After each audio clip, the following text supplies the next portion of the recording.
Welcome back to Listen St. Louis with Carol Daniel on 9 PBS. Clarity, understanding, and empathy. Common values for those on the front lines charting a bold way forward for African Americans in St. Louis. Stay tuned as we talk to these changemakers, visionaries, and overcomers. I'll ask the questions you want to hear and get the clarity we all need about the issues we face. That's next on Listen St. Louis with Carol Daniel on 9 PBS.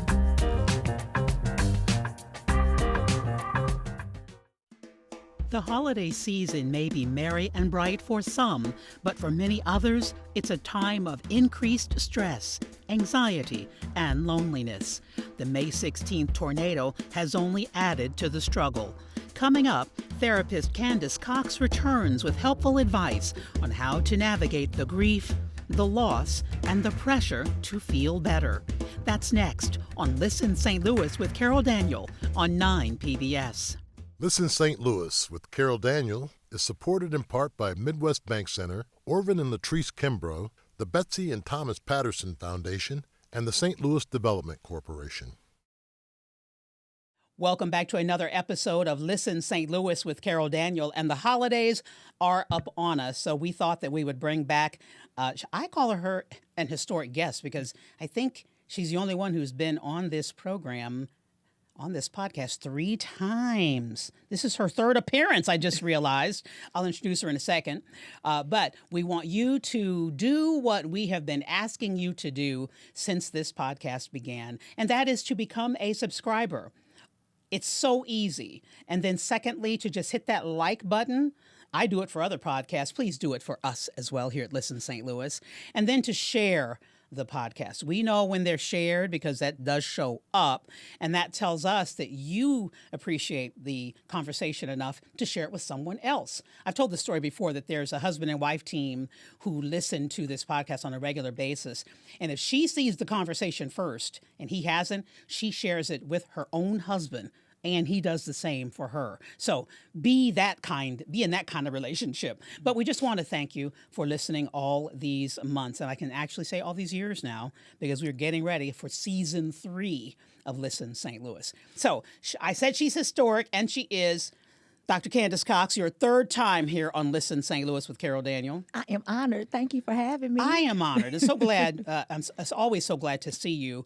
And you are the creator of the KHAOS Mindset. Yes, ma'am. Yes. And KHAOS stands for KHAOS. Stands for? Keep healing and overcoming struggles. Keep healing and overcoming struggles. And that's what we want to do a little bit today as we head into the holidays, because it is always a tough time for a lot of people, and a lot of people suffer in silence. So I wanted to start, of course, with the May 16th tornado. Yes. We aren't at that 1 year mark at all, and people are still out of their homes. Yes. So after the tornado, do you think the holidays present a unique challenge for people who survived it? I definitely do. You have to think about it. If some of the family homes, a lot of people's homes were destroyed. A lot of the homes that belonged to the grandmothers and the grandfathers, those homes where people grew up, those childhood spaces are now gone completely. And so it's, what do we do now? Those traditions that we used to have when everybody would come in and eat at Big Mama's house or something like that. If Big Mama's house is gone, not only is that causing a problem for Big Mama herself, because she's had to grieve the loss of what she's had for 30, 40, 50 years, along with the kids, the grandkids. You know, generations have been impacted by this tornado. And then you think about those that are still out. You know, we go into certain schools and we are seeing kids that are displaced. And so they're in schools that weren't their school before, you know, and so what does it look like in regards to holidays if I don't even have a home to go to? Some people are still in hotels, you know, and so all of that planning of what does it look like for Christmas break? What does it look like for Thanksgiving break? Like, what do those things look like for me going forward? So definitely. What emotions might be coming to the surface about now? You know, seasonal depression is also rearing its ugly head now, just because of the temperatures and things are changing now. Right. And so you may deal with a higher amount of sadness. You may deal with irritability. You may deal with sleeplessness or people wanting to sleep a long time. You may you may deal with, those types of things. And, our kids may seem like they got a whole burst of energy. They got a lot going on and it's irritating the parents. People may be overstimulated. Like Right. those things may be happening. And I said when you said a lot of sleep. Because we think of lack of sleep, we focus on that, but people who are sleeping a lot Yes. is a sign of something. Yes. Oftentimes when you think about depression, a lot of people are, sleeping a lot. It's hard to get out of the bed. It's hard to do those daily activities that you would usually do. Cleaning, feeding yourself, those things just take a lot of energy. And people are just like, you know what, I just rather not. I recognize I've been married for 31 years and my husband's never been diagnosed, but we talk about seasonal affective disorder all the time. He's from the Yes. Caribbean, so Yes. being here in the winter in the snow and the cold Yes. does not sit well with him. So Yes. just a couple of weeks ago, I went through it and I turned on every light Yes. in the Yes. house. Yes. Talk about that as a simple solution, Yes. but really does make a difference. It really does. Open up the blinds. Let's get Yeah. these things going. Not being in the dark, getting vitamin D. Those types of things are very important. People don't really pay attention to how much that really does impact us. It's 5 o'clock and it's dark outside. Right. Those types of things. And so I tell people all the time, like, know yourself. Really pay attention to yourself. The relationship that you build with you is the most important relationship you're going to build with a human being. So pay attention to your patterns. And when someone says something looks different, don't be upset with the messenger. Just really take some time to evaluate the truth of the message. I had reflected after the tornado, because I experienced it myself, that my reaction was different from others, and why at my ripe old age I was comparing myself to others. Because Candice, I that's don't just know. a human thing to do. But Go I ahead. did do it. I wondered, I felt so sad, but others threw themselves into their work is what I witnessed. And I began to wonder if people who deal with difficulty all the time or in challenging jobs anyway, going through a tornado, like they go through a tornado on Tuesday. Yeah. They go through a challenging thing on a Wednesday. Yeah. So this might have been nothing new to them.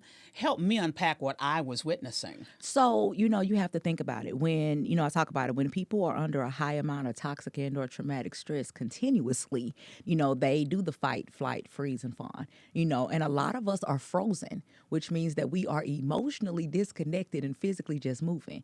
And so that over functioning is what you see, where I'm not even connected to what has happened. I'm just waking up to go to sleep. I'm just moving. This is just another day.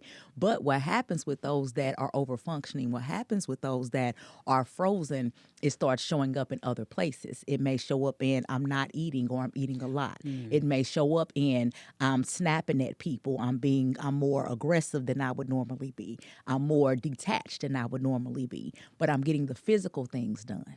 Did you say frozen and overfunctioning? Yes. Does it show up? Because when you think of being in the frozen think state nothing, as right. doing nothing. Yeah, so it's like frozen emotionally. Got it. But Okay. physically, I'm still moving. Okay. That's it. I have to be honest. That is my trauma response, freeze. And so, for example, my car was stolen this summer. Yes. And when my car was stolen, emotionally, I froze. I didn't have time to cry. I didn't have time to do any of that. I'm calling the bank. I'm doing this. I'm taking care of all these things. But once I got my car back, and I sat in my house, I fell asleep immediately. Like computer Really? shut down. That's what it was. Yes. Yes. Because you were on this heightened. Yes. And I'm glad you brought that up because what you did, the reason I found out about it is because I saw you on social media. And then I called you. And I was among the many that was like, were you in it? Yes. Are you you okay? near it? Yes. Are you yes. okay? Yes. But what is the role now, and how do we handle the role of social media in our trauma, in our grief, in our anger, in our frustration? Yes. Yes. Social media can be a good outlet. That's one thing. It can be a good outlet. It should not be your only outlet. I tell people that all the time. So oftentimes, especially now with our younger generation, they will put something out there. They're in the middle of it. Something's happening. They're putting it out there. And then they are upset with the responses that they get back. But what I need you to know is once you put it out there, baby, you are open to whatever somebody else has to say about it. You put it on a bulletin board. Baby, it's out there. And so Yes. people can go by and say whatever. It was one of those things where when you put it out there, you still need to have time to personally process. And people sometimes don't personally process. And so it's kind of like you're putting on a show. Pretty much. And then when the credits roll, you don't go back and watch the show to see what actually happened. Wow. You did mention being in schools. I have no less than 75 questions for you. Let me say, because I love talking to you. You mentioned that you are working with students. You've been Yes. doing that for a long time. Yes. Talk to us about what you're seeing in those who did go through the tornado, and even in their educators and their teachers. One of the things is I talk a lot about, for educators, I talk about compassion fatigue. And, it's also known as, vicarious trauma or secondary trauma. A lot of our educators don't even recognize that they're triggered. And that's something. And so the kids are coming in and they are hypervigilant. They're waiting for the other shoe to fall. They are argumentative. They are, over functioning as well, or some of them are shut down. These things are happening and it's showing up in the classrooms. And in some spaces, educators are responding to what's happening, or not responding, they're reacting to what's happening. And so in some cases, they're a part of the problem, but in other cases, we have educators who they are burned out. They're on autopilot and just kind of waking up to go to sleep. And especially those educators that were involved in the tornado as well. Right. It's just like COVID. When COVID was going on, you have educators that are doing their best to help these kids, but their homes are falling apart in the background behind the camera. And so talking about self-care is very important for them, but also helping parents and, educators understand that before you check a kid, I need you to check yourself. Because you could be a part of the issue, and so give a chance to actually look at why something is happening. How did we get here? How did we get to that choice before we just attack it? Compassion fatigue is such an interesting, something that those of us of a certain age, did not grow up even hearing about or thinking about. What does that look like? And how should we respond if we are in the midst of it ourselves? So compassion fatigue looks a lot like burnout, but it happens a whole lot faster. It happens faster? Oh, yes. And so it is one of those things where you sometimes you can get irritated with somebody because of what they're going through. You should be over this by now. Yeah. Why are you making this decision? You shouldn't be doing this. So and I tell people all the time, don't get frustrated with people who are dealing with trauma because they have their own frustration. It could be the feeling guilty because you're in certain spaces and they're not. It could be a lack of self-care. It could be you having a hard time with functioning. Nothing new is coming out of you. You're just kind of on autopilot. It could be you having sadness, or your brain is constantly going. Oftentimes we may think it's depression. Oftentimes we may think it's trauma. But what it is it's compassion fatigue. It is I am overstimulated by what's happening to those around me. For those who are caregivers, and I am one. Oh, yes. My mother, and I've said this on the podcast before, my mother has dementia. Yes. She's a stroke survivor. And she's in assisted living, and that could be a thing for me. Yes, very much so. Yes, compassion fatigue. Yes, but you hate to say that out loud because this is my mama. I know, but there's nothing that I should not be able to handle. Yes, that's what we tell ourselves. But you're human. And that's the thing, that's why it's so important for us to give ourselves grace. That's why I always tell people. How many times have I heard that? Give yourself grace. And it's okay to talk to somebody. Get you somebody that is outside of everything else, not a relative, not a friend, but get you someone that's a safe space where you can go in there and say, I am exhausted by all this stuff that's going on with my mama, and not feel bad and go ahead and fall apart, and then let that person help you put yourself back together again so that you can go out and fight another day. I did not intend to ask you any kind of question about me so that I would get teary-eyed over here. But it's very real, especially coming up on the holidays for people whose loved one, whomever that person is, your grandmother, your auntie, whoever that loved one is, they are not who they were in holidays past. They cannot do what they used to do. Yes. You can't go where you used to go. Yeah. I often told the story that my mother and I were Black Friday shoppers. Yes. And my mother up until Y'all and were she ready. first got ill. She's 89 now. First got ill at 82. So I mean, at 80 years old, Y'all were we up were and out going. Black Friday shopping. Yes, yes. At midnight. Yes. At midnight. My You're like, husband's "Come like, on "Where now. are you taking your mother? Walmart, let's go." Let's go. Yes. Why are you asking?" And that is one of those things that we can no longer do. So for those who are watching, whose lives and traditions have changed. Yes. Give yourself space. I'm grieving. Yes, and that's it. Like I just wrote a book, Grieving the Loss, Yeah. How to Survive When the World Around You Dies. And it talks about not just, when we talk about grief, we talk about usually the passing of someone. Right. But we don't talk about grieving the relationships. We don't Yeah. talk about grieving the traditions. We don't talk about grieving the expectations. Yeah. And those are the things you have to give yourself space for that, because it's hard. And it's hard, it's unfortunate, and it's unfair. I should not move on, but I need to move on so I don't cry more here. Thank you very much for that, because that's very real for me right now. Yes, from my heart to yours. I don't know, Candice, how many interviews I have done about tragic events in the news and what we say to parents, how to talk to their children when difficult things are happening. Yes. And politics so seem so ugly right now, such division right now. Number one, what role does community play in our overall mental health? Because it feels like we have a loss of connection, a loss of community. Community plays a huge role because, I always say what we create together, and so like I am so proud of the organizations that are out here making it happen. Yeah. Like you look at Ungun, you look at, most of the organizations that are funded by Children's Service Fund, these organizations are not only helping with the kids, but they're also helping with the parents as well. I always say broken parents raise broken babies, not on purpose, but they break them because they're broken too. Same thing within the community.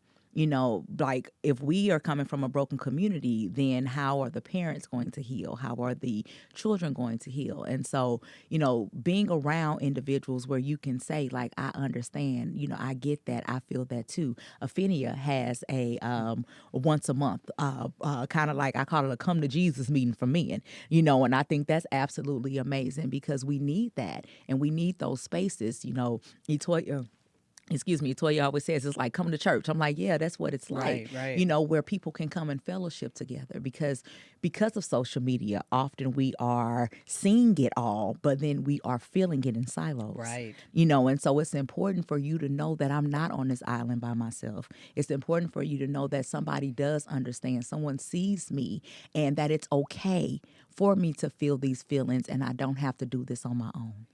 And the impact of the loss of community, which generationally we've been talking about for 4 generations. Yes. What our parents and grandparents grew up with. Yes. People talk about what they remembered, what these pictures represent behind us. Listen. Was a different time, a different level of community in the St. Louis region that a lot of people feel is gone. Yeah, not leaving, but gone. I remember the candy lady where we would go to the candy lady's house and get a little icy cup and get you a pickle. You had $2, you was making it back then. And those things don't exist now, because of a lot of it is fear. Yeah. Because you don't know what's going on in people's homes. You don't know what's going on. And so that hypervigilance of kind of holding people close because I don't know what's going to happen it's a gift and a curse. We're protecting, but we're also we are keeping people from getting to know others. Right. I when my kids were little and I grew up, they grew up in suburbia. They wanted to go to somebody's home, and I don't know who asked it first. Was it me or my husband? But we wanted to know, did they have any guns in the house? Uh-huh.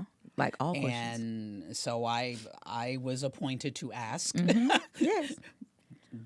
Just want to know. And who's in your house? And who's in your house? My daughter hated it. She's 19 now. My son now realized that my house has become the home that people come to now.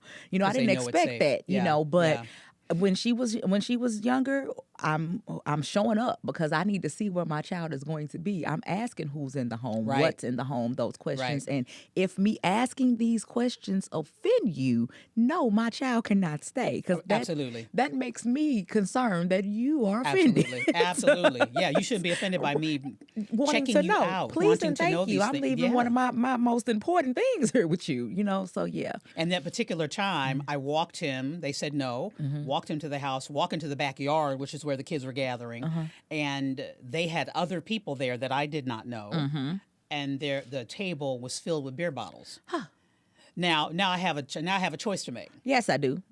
I'm certainly the choice is I'm not leaving you now, and your stay is going to be shorter. It's going to be shorter. Because I'm not staying that long. Exactly. So when I go, you go. I've had that situation where, okay, baby, I'll stay around for a little bit, but when I go, you go. I'm sorry. And I asked about the guns. I didn't ask y'all over here getting drunk. Right. I didn't ask that question. He was I like, couldn't but believe it. now I add this to my list of Add it to questions. the list, which I could not believe y'all were over here For the with the kids kids. playing and just Yes. Having an got 10 adult beer bottles on the situation. table. What kind of okay? So I want to ask you too, because we talked about community. Yes. Should we look at loneliness as a mental health crisis? Whew, I would say isolation. Okay. Yes, Okay. because the isolation. Because you can be lonely and not isolated. You can be lonely and not isolated, because there are people who are lonely in a room full of people. Very That true. is, but that isolation is huge where people really are in rooms by themselves. People really are not going out. People really are afraid. There's something called agoraphobia where you have like a fear of being outside, and you think about those people that are isolated where it's just them. There's nobody checking in on them. There's nobody, and those people that have been there for everybody else and nobody checks in on them. That's something that, especially during this time, we really need to start checking in, start knocking on doors, start popping up. Just start making calls. If you call and text and you don't hear anything, Right. Do something. I have a cousin who we talk all the time, and so he was sick. Didn't say anything, and so I called twice and didn't get him 2 days in a row. The next time I left a message, I said, I'm getting ready to start calling people in your circle if you don't return my call. And that's when he called back and was like, look, cousin, I've been sick. Baby, it don't take much to send me a text message. I will come to your house. Right. But we need people to do that. Two things that makes me think of. I do have a girlfriend who, because I text a lot. We're busy, so I text, and she says that after so many, if I haven't heard your voice in a while, I need to hear your voice. I need to hear your voice, and I do that too. Either that or I say something like, I miss your face. So therefore, Yeah. I need you to, if we can't see each other physically, we need to FaceTime. I need you to send me a picture or something. I need to see you. I miss your face. And those things are important. Technology is good, but it's also a gift and a curse. Absolutely. Does it seem and or feel that we still have not healed from the pandemic? Oh, yeah, baby, we are still in it. I was just I do supervision. And so I was just talking to one of my interns, and he was saying he works at the Boys and Girls Club. And he's like, Candice, these kids are like disconnected. Like this, they're not regulating. And I said, you got to think about it.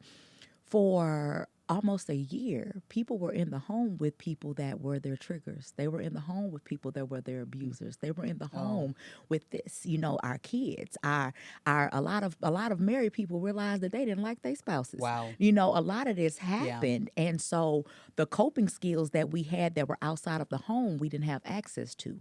And so there were a lot of maladaptive coping skills that were created in those moments. And so we are seeing the backlash of that. We are seeing the backlash of increased alcoholism, increased drug use, increased promiscuity, increased, kind of raging out. We've seen that. We've also seen an increase in people just shutting down and internalizing. And so I call that the volcano effect, because it builds, and then when it erupts, it destroys everything in its path. That's when you are sabotaging relationships, losing jobs.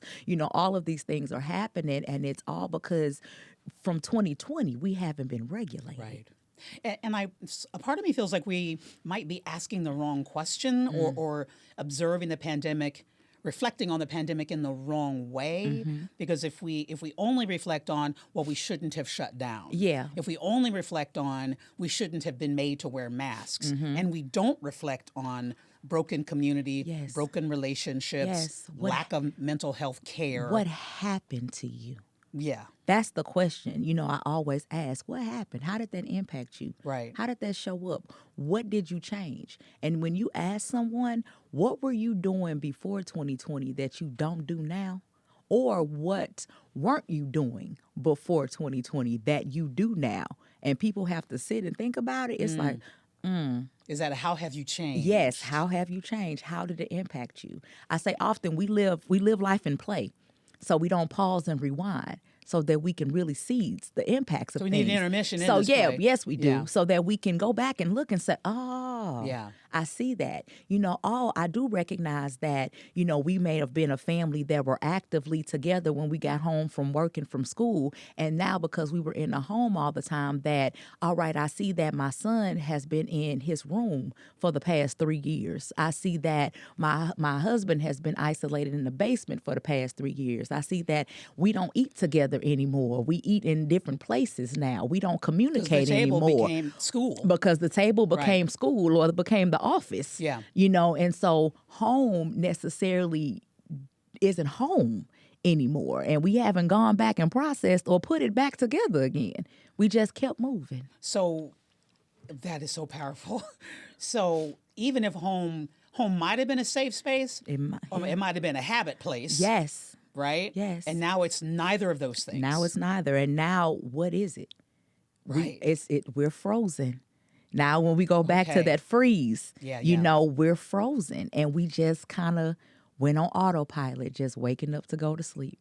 So I'm a nurturing human being. I'm an encouraging person. I think it's in my DNA to be that way. In trying to help those who we know, we were all affected. Yes. Everybody. Y'all, I don't care your political we were all affected. We all lost something. It's right? what we call an environmental trauma. Right. It is. It was a trauma. Right. It really was. And so figuring out how to help, I guess I need to first determine what's going on with you. What's going on, yes. What did you lose? What did you, Yeah, and there's something that I learned during the tornado, because, as soon as it happened, we were boots on the ground. We adopted families, KHAOS did, we partnered with the Carry on the Ball, we were working together to help families. And I took the time to stop. There was a family of 15. And a family of 15? A family of 15. We had a mother and a father and 13 kids. Well, we had 12 kids and a grandchild. Okay. And so we were so busy trying to give them what we thought we needed. And I'm looking at the mom. The mom made a list of clothing and everything for everybody else. And we stopped and said, what do you need? And then I stopped again and I said, you know what? I'm sorry. How can we support you? Like, what does that look like? How can we support you? Not what do we want to do? And that's when I realized that just because you want to help, that doesn't mean that your help is helpful. And the person who wants to help, you probably can't even answer that question. That's the realest thing ever. And that's it. And so because if you ask me right now, Candice, I couldn't answer. And that's it. That's that real. Question, other than come clean my house. Like, baby, I guess listen, I could. that's it. I need you to come get some of this away. This but that's the thing. Like, sometimes what we think other people need, it's not what they need in the moment. And so asking and giving them a chance to really think about it, because they may not have. That is so powerful. In talking about the tornado again, those who already were having PTSD or healing from traumatic situations, because a trauma-informed education, trauma-informed therapy, trauma-informed as a phrase is, well, I'm saying less than 10 years old. Yes. Oh, very much so. Very much so. Very much It's a so. new phrase. And Yes. so we're new in the study, Yes. the field of study, the Yes. field of practitioner. Yes. And then we have a tornado. Yes. And so we're dealing with people who already have trauma. Yes. And now we have a tornado. Yes, and so we're going from intergenerational trauma, we're going from community trauma Right. to an environmental trauma. Right. And so it's like it's just stacking and stacking and stacking, and they can have different impacts. And that's something, trauma doesn't have a one size fit all No. type of situation. Right. It impacts people in different ways. And so I think that, one of the biggest things with KHAOS, I tell people all the time, see people with your heart, not your eyes. Because when you see them with your eyes, you are filtering their experiences through your experiences. Right, which is judgmental. Exactly. So see people with your heart. And instead of saying, and Dr. Nadine Burke-Harris, always says that you don't say, what's wrong, but you say what happened. Right. And so for me, that's why I start always asking, I wonder how that person got there. Walk me through how you got there. So therefore I can better understand it, because I may not agree with how you are doing things, but let me understand how you got there. And this is not an issue of ethnicity, but maybe an issue of class, where people in the lower economic strata may be more likely to have intergenerational homes. You mentioned the family Yes. with 13 kids. Yes. I know of a family matriarch. 9 people were living in her home, and her home was destroyed. Yeah. And I haven't been able to find out just how many families I like that. in the city of St. Louis, probably the same in rural Jefferson County. Yes, right? yes. Back in Troy, Missouri, like all these different. Absolutely, Yeah. where you have your son and his girlfriend and the child they have, and your sister's moving in with her kids. Yes. And so that in and of itself Yes, is a difficult mental health landscape to navigate. It definitely is. And then you think about the weight of the matriarch or the patriarch in the Right. family, and them feeling like, we've dealt with people who feel guilty because this happened. And it's like, baby, you're not controlling the weather. There was nothing that you could have done to have prevented that. Well, if I had more money, or if I had did this and I had did that, you can't prepare for what you don't know is coming. And that's the biggest thing. It's like you have to give yourself the space to kind of go through this together, and y'all recreate what you create together. It's a new normal, and it's okay to grieve the loss of what you lost. It's okay. Absolutely. And is our grief 3 more? Can I say 3 more? Is our grief over a home is a thing, but it's more than a thing, right? It is. The apartment is a thing, but it's more than a thing. Yes. Your books, your photos, they're things, but they're more than things. They're your memories. They're my memory. They're my life. And then you think about there's a woman that she had been in that home all her life. Her mama raised her in that home. She raised her kids in that home. When she left and started her own family and got divorced, she was able to come back to that home. And now that home is gone. Like when I say that it was nothing left but a wall, like that home is gone. And so you think about that, the memories, the everything, the people that came before her, all of those things that she had, they're gone now. And so you are grieving way more than a structure. Right. And it's okay. And grief looks different for every. Grief looks Please know that different. grief looks different. Yes, and grief is grief is a sneaky so and so. Yes, it I'm gonna is. say that. I'm trying to think of the words, and that's it. Because you can be, everything can be great, and then you hear something and it takes you back, or you smell something and it takes you back. Or you see you walking through a store and you see a pattern that grandma used to have on her couch, and that takes you back. Those types of things, and understand that just because somebody's not falling out in the floor crying, it doesn't mean they're not grieving. Right. And so understand that we have to give people space and grace to walk their way through that journey, and understand that it's not linear. So therefore it can go up and down, and be patient with yourself and be patient with others. Well, and that is a good message to end on, but I do want you, as we go in this 2025, this year, and in the holiday season, what are a couple of things, or even one, Candice, that's fine, that we can do or think or say to help us to navigate as we have so many things around us that seem out of our control? So one thing is work within the element of what you can control. That's it. The things that are beyond your control, you can't do anything about those. Be present in the presence of what's happening. And so understand that all we have is right here and right now. We can't run back to yesterday and we can't run forward into tomorrow. So take the time to actually be present in what you have going on and give yourself and others the space and grace to feel their way through it. It's okay. The space and the grace.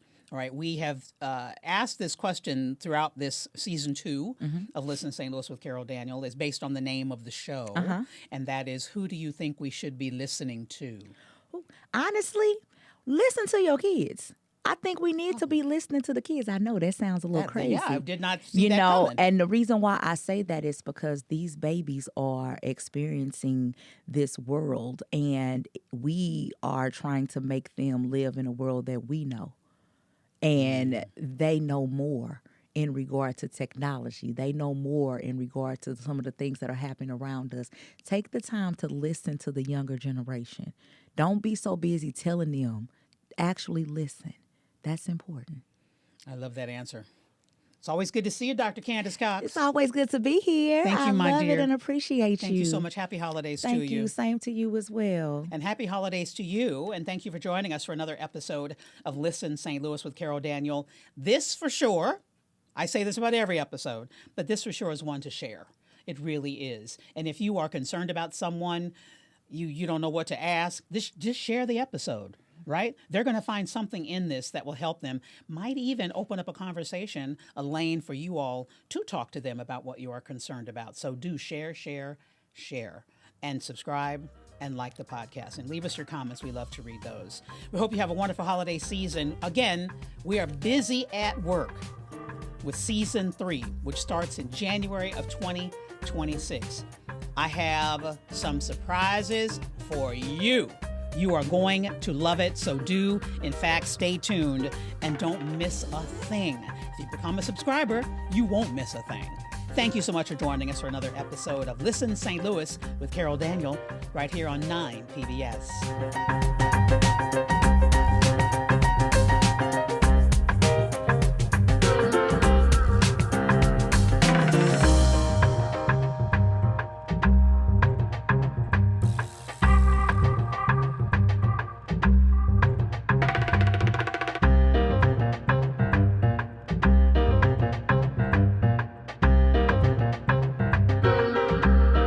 Listen St. Louis with Carol Daniel is supported in part by Midwest Bank Center, Orvin and Latrice Kimbrough, the Betsy and Thomas Patterson Foundation, and the St. Louis Development Corporation.